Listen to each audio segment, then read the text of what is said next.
So if you've clicked on this video, you might be wondering why AKA, which is at this point primarily a Dead by Daylight based channel, is making a video like this, or maybe you're just a fan of the game. We're making this video because we really believe that Dead by Daylight is going through a bit of a developmental drought. So firstly we'll talk about gameplay, as this is where our main concerns really lie within the game. Then we'll finish off with development issues with the game, which will be more focused on servers and matchmaking.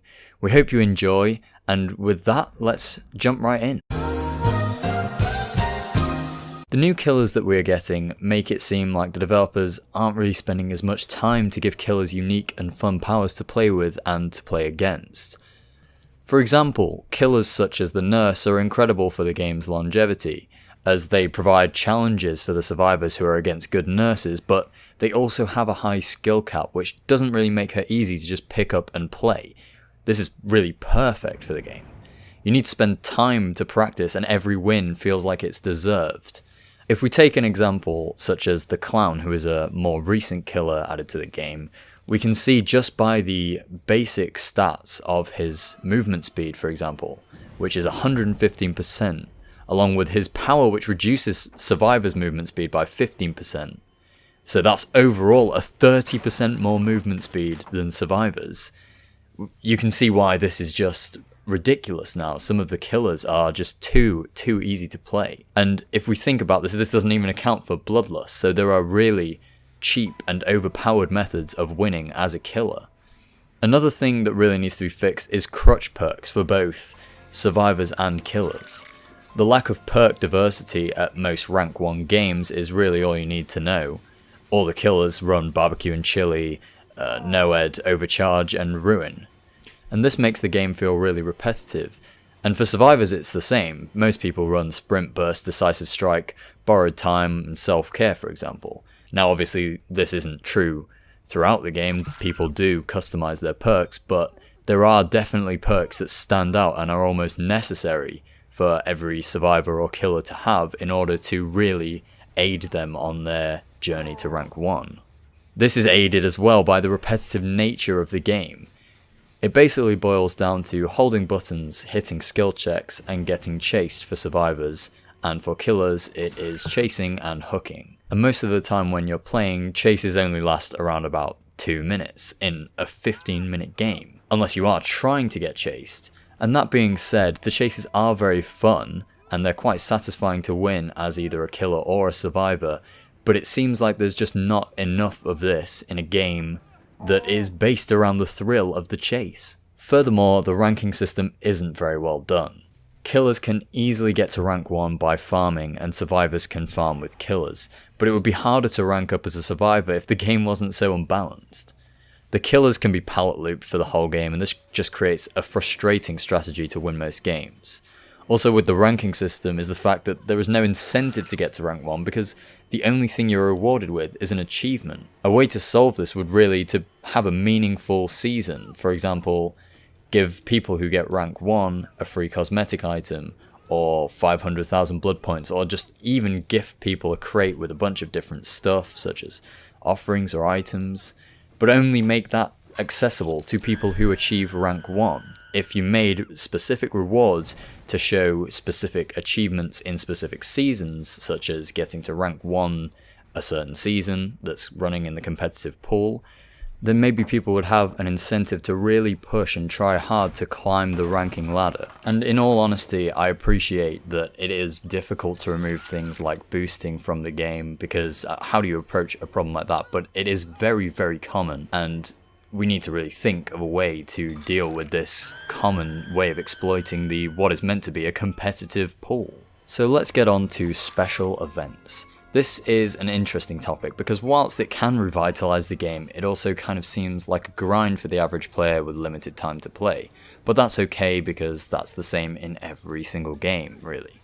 The updates though are often hyped up as massive updates, and they usually spread 3 months apart.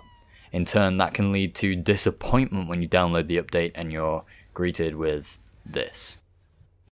This makes the events even shorter than they already are, and even though the devs give extra time, there's never a big announcement. It's always just a tweet saying 2 extra days on the event. Anyway, I digress. The main problem with these events is the gameplay aspect. If you take Hallowed Blight, for example, the most recent event update, there was a huge build up for it, and every day of the event new details about the lore were revealed, which is great. But the gameplay was lacking. For anyone that played it, even if you used a Pustula Petal offering, for example, you weren't guaranteed a Nectar Vial, which would lead no one to focus on gens, and everyone was basically just rushing to get the petals before all of them were harvested. And for a team game, it's eliminated the team portion. Again, I say this, I understand, is not a big problem because every game does this, but there might be better ways to go about this without completely ruining matches, because it basically meant that survivors had no chance of winning because there was no one actually trying to win the game. Onto the development section. As a whole, I think that Dead by Daylight is a great way to show how indie games can become part of mainstream gaming culture. But with the amount of effort put into making new killers and new branches to the lore of the game, the overall matchmaking system is really being overlooked. They say that they're currently working on a change for the system, but we aren't sure whether it will resolve the amount of time it takes to get into a game. It can be very random whether you get a lobby and find survivors quick, or whether you will be sat there for 10 minutes. Now for us this rarely happens when we play Survivor, so it could just be a bug. But that being said, the servers definitely need upgrading, and actually within the time and planning of this video and the making of this video, they actually have announced dedicated servers, which is a great step forward. So hopefully they'll get on that soon, but that's really what this game needs, and that's kind of what this point is suggesting. For a game that relies so heavily on reaction speed and reading the situation and just having a good game sense, it really makes it difficult when killers have bad internet and you lose because you can barely play the game, or just everyone is rubber banding around the map and it's just impossible for anything to really happen. You're just stuck. And I think this is especially unfair on killers because, for example, if you're a killer with a bad connection, of course, you should probably fix the problem, but if it's running on your connection, that's just ridiculous. Survivors will just dodge your lobbies and you'll barely ever get to play, or if you play you'll have a really boring time. This is kind of why dedicated servers are a must for the game. Conclusion. With this being said, we do still like Dead by Daylight, but the new killers just aren't that fun to play with and to play against. However, the concept of the game is still good, which often leads us to play and kill your friends, because it's fun to mess about with friends. And honestly, I think we should probably make more videos like that, because it's just fun, it's just a good joke, and we want to really know your opinion on that, whether you want to see us do that, or just carry on with normal games. And AKA won't stop creating Dead by Daylight videos. These are just a few of our opinions about the game and where we think the game should go in terms of development. In the future, we will be expanding the games that we play, hopefully.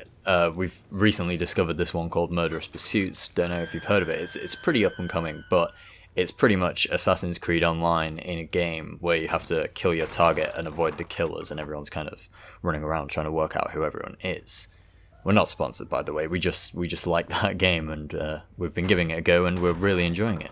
So we want to know your opinions. What should we do? Should we continue to play Kill Your Friends, or should we continue to play on the normal servers? Do you want to see us expand out from Dead by Daylight, or would you like us to keep to that lane and keep making videos?